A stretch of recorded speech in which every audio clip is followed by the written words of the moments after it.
This is a horrific act of political violence that ought to be roundly condemned. Obviously, we can't go on like this as a society. Our prayers are with President Trump, all the rally attendees, certainly the family of the individual that lost their life and those who were injured. We have gotten briefings from law enforcement. I spoke to Secretary Mayorkas last night and asked him some pointed questions with regard to Homeland Security and what happened there. I've already announced that Congress will do a full investigation of the tragedy yesterday to determine where there were lapses in security and anything else that the American people need to know and deserve to know. But in the meantime, we've got to turn the rhetoric down. We've got to turn the temperature down in this country. We need leaders of all parties on both sides to call that out and make sure that happens so that we can go forward and maintain our free society that we all are blessed. I've spoken to him at length, and I've also talked to the people who were supposedly in charge of security that day. I've talked to Secretary Mayorkas at Homeland Security. I talked to the Director of National Intelligence. I talked to the leadership of the FBI. The answers that they are providing to us thus far are not satisfactory. And so I announced this morning that we're going to set up a special task force, a precision strike on this. It'll be a bipartisan investigatory group, and they will have subpoena authority. We're going to get down to the bottom of this quickly. I also called for the Director of the Secret Service, Ms. Cheadle, to step down from her post. I think she needs to resign because I think what happened there does not require a thorough investigation. We can all see and understand just by what we've observed that there was serious security lapses. And her initial explanation that the roof was too slanted to provide security there just doesn't wash. No, it doesn't. It's been almost a week since Trump came within less than an inch of losing his life after a shooter opened fire at his rally in Butler, Pennsylvania. We're talking about being a head turn away from full-fledged chaos. We're talking about an event that should have been airtight in terms of security, yet here we are. The Secret Service, the agency in charge of protecting the lives of our leaders, dropped the ball in a way that's almost impossible. The shooter managed to get alarmingly close to Trump, which is just mind-boggling. This wasn't some small breach. This was a catastrophic failure. It's got everyone asking, how in the world did this person manage to bypass so many layers of security? Well, he managed to do that because there weren't many layers of security, and it's worth asking, why was that the case? And the shooter was able to fire multiple shots before being subdued. First off, where was the perimeter security? There should have been multiple layers of protection, including metal detectors, pat-downs, and bag checks. Yet somehow, a gunman got through all of this. The Secret Service is supposed to coordinate with local law enforcement to ensure a secure environment.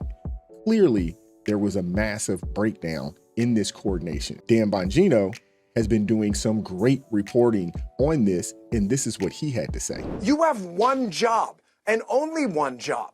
Your job is keep the body alive, no matter what. Donald Trump, Joe Biden, Jill Biden, the president of Djibouti, it doesn't matter. That is your job. They absolutely, resolutely, 100% failed. Not a single excuse should be made. Not a single excuse should be attempted.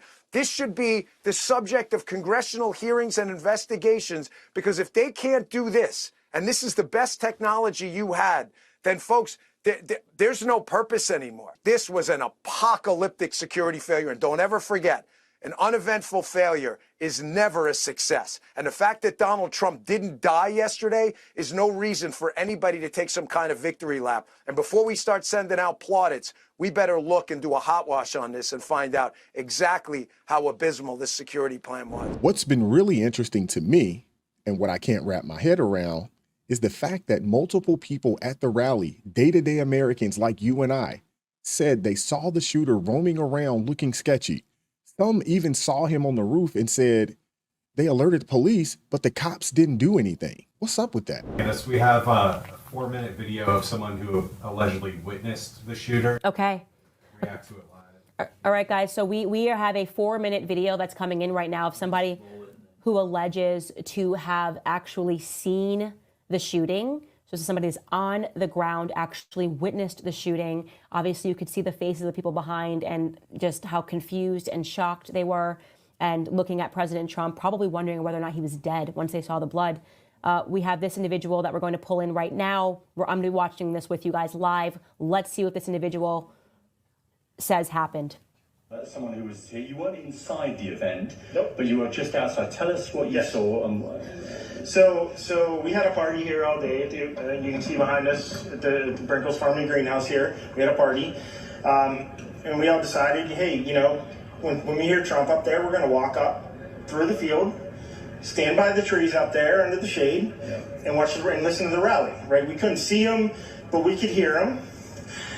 So we walked up. And probably 5 to 7 minutes of Trump speaking, I'm estimating here, I have no idea, you know, but we noticed a guy crawling, bear crawling up the roof of the building beside us, 50 feet away from us. So we're standing there, you know, we're pointing at the guy crawling up the roof. And he had a gun, right? He had a rifle. We could clearly see him with a rifle. Absolutely. We're pointing at him. The police are down there running around on the ground. We're like, hey man, there's a guy on the roof with a rifle. And the police were like, huh, what? You know, like they didn't know what was going on. You know, we're like, hey, right here on the roof. We can see him from right here. We see him. You know, he's crawling. And next thing you know, I'm thinking to myself, I'm like, why is Trump still speaking? Why have they not pulled him off the stage? I'm standing there pointing at him for, 2 or 3 minutes. Secret Service is looking at us from the top of the barn. I'm pointing at that roof, just standing there like this. And next thing you know, 5 shots ring out. So you're certain that the shots came from that guy on the roof? 100%. 100%. And he was up there for a couple of minutes. He was up there. You saw him up there for a couple of minutes. Absolutely. At least 3 to 4 minutes. And you were telling the police and the Secret Service? We were telling the police. We were pointing at them for the Secret Service, who were looking at us from the top of the barn. They were looking at us the whole time when we were standing by that tree. Could they see binoculars? Could they see him? Probably not, because the roof, the way the slope went, he was behind where they could see. But why is there not Secret Service on all of these roofs here? I mean, this is not a big place. That's a great question.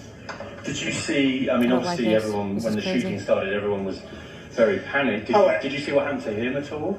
Oh yeah, they blew his head off. Okay, sorry. Secret Service blew his head off. Okay, just be careful because we don't quite know who's watching, but you're pretty sure they shot the guy? Absolutely, 100%. Okay. Yep. You saw that happen? Yep. Okay. Yep. And did you see them go up to him afterwards, or?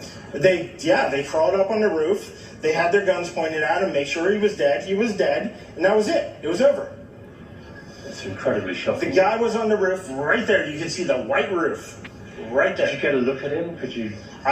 No, other than he was in muted colors, tan type clothing. We saw the rifle flinging around as he was trying to crawl. I mean, we saw the rifle, 100%. Do you know about guns? Do you know what kind of weapon it was? Oh, I absolutely know about guns, for sure. No, I mean, it was a rifle of some sort. I wouldn't know, I wasn't close enough to read the label on it, but it was a rifle of some sort.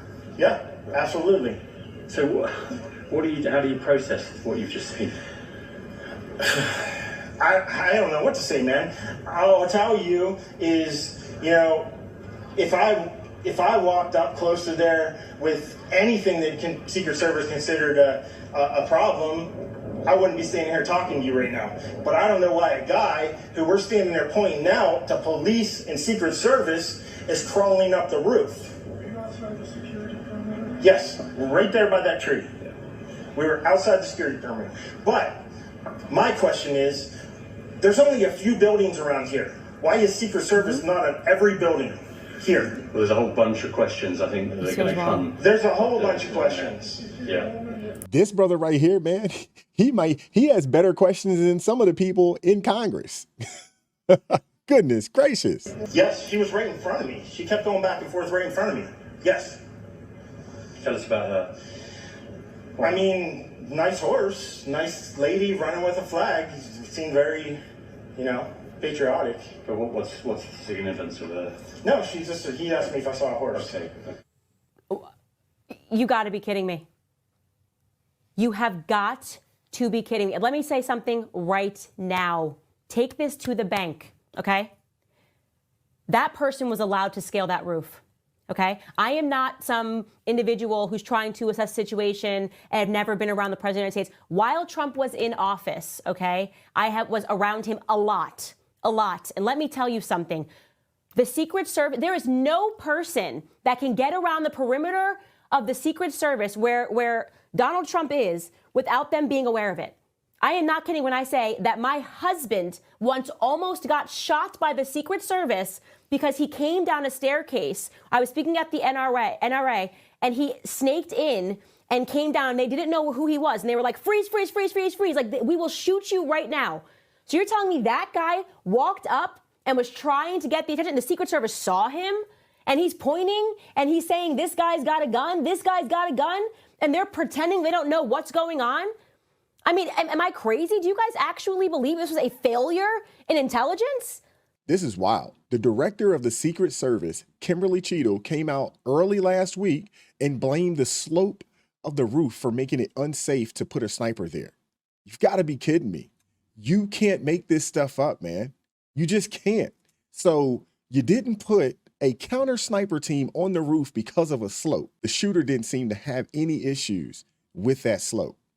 There's snipers on the White House roof, and that has way more slope than the building that was at the Trump rally. How could so many people see this guy, alert law enforcement, and nothing happen? And even if the roof was unstable, why didn't they just block the line of sight? No, why didn't they just block it so no one could get on the roof? There should have been probably 3 or 4 point coverage around the building. They couldn't even put up a simple campaign banner to obstruct the shooter's view. Come on, man, this is crazy. It's mind-boggling to say the least. You know it, I know it. Apparently, even Secret Service knew about or saw the shooter on the roof about 20 or more minutes before he fired on the president. Okay, so if that's the case, you see the guy, you don't do anything. Let's just assume you don't because you don't want to fire the first shot and create chaos or something along those lines. Fine, I can get with that.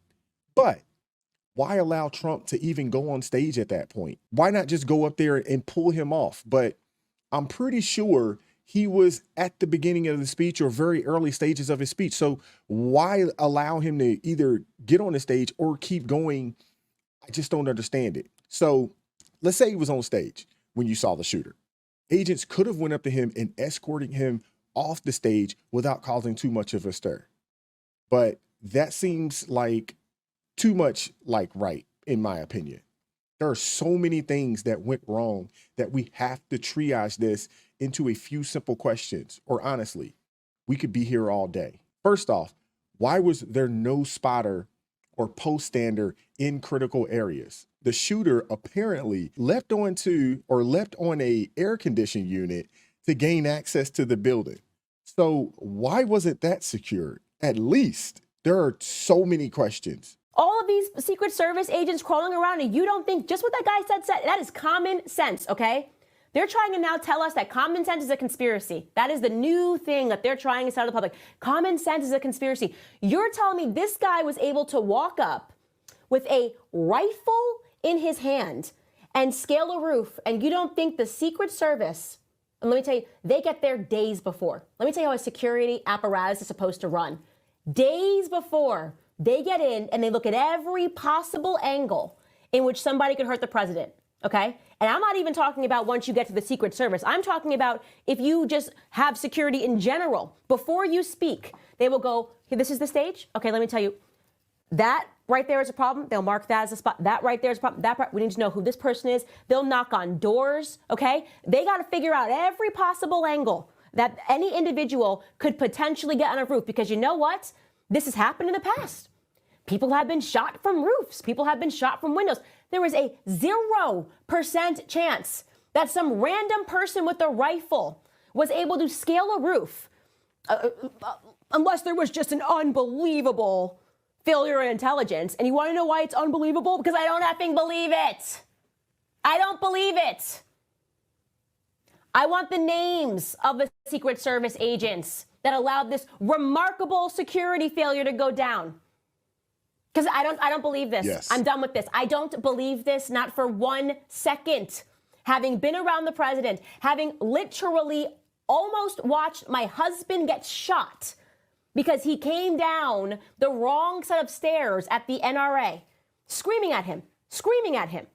And I jump in front of someone like, don't shoot him. That's my husband. And you're telling me they knew he was going to speak and they weren't worried about the roofs? A roof with an angle to shoot the president. This guy says 50 yards away. He watched this. And it wasn't like he scaled it silently. That guy looks incredulous because he knows it is incredulous, okay? He's going, they're asking, what do you mean? Did you tell me? Yeah, I told them. I'm sitting here going like this, right here, right here. Someone has a rifle on a roof. This man was allowed like time to set up. Do you understand what that witness is telling us right there? Now he's dead. Oh, then suddenly, they snapped back into life, guys, and they just took him out. They blew his head off. Nothing to see here, guys. He missed his shot. And he's an Antifa person. Antifa has nothing to do with the state. Yeah, this is tough, man. I don't want to say this stinks, but this stinks to high heaven. And we're just learning that Secret Service honchos denied repeated requests by Trump's team for additional security for the past 2 years. The past 2 years. So you're telling me, you know, this is one of the most targeted guys in America and you deny him extra protection.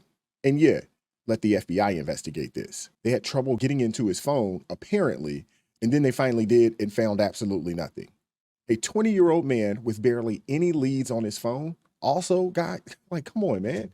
Our intelligence apparatus has no problems finding everything under the sun on people thousands of miles away. Information, location, you name it, but there's nothing to be found on this guy? Yeah, let that sink in for a second. Let the same Russia hoax FBI investigate this particular situation. That's a great idea. Now, look, guys, unfortunately, in today's world, I can totally see complete incompetence being the issue here. I can. There's many former and current Secret Service agents saying how the department has been collapsing because of managerial incompetence that's been happening for years. And I'm glad to hear that the Secret Service director could probably resign tomorrow.